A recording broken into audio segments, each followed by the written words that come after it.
ভারতের বাঘা বাঘা বোলারদেরকে মাঠে যেন পাত্তাই দিচ্ছেন না টাইগাররা।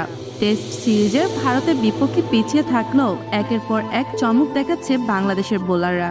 ক্যাপ্টেন রোহিত, টপ অর্ডার বিরাট কোহলিরা বাঙালি বোলারদের কাছে পরাস্ত। টেস্ট সিরিজের প্রথম ইনিংসেই ব্যাট হাতে রোহিত বিরাটের ব্যর্থতা, তেমন দ্বিতীয় ইনিংসও ধরাশয়ী।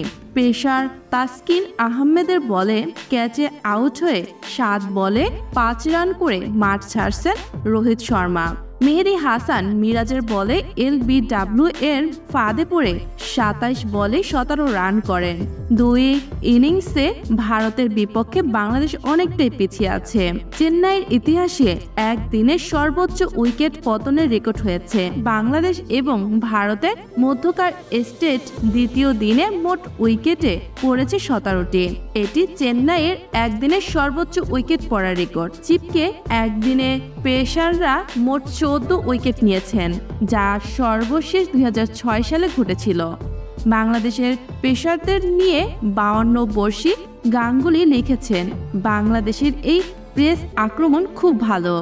পাকিস্তানের মাটিতে ওরা যে পাকিস্তানকে হারিয়েছে, এতে অবাক হওয়ার মতো কিছুই নেই।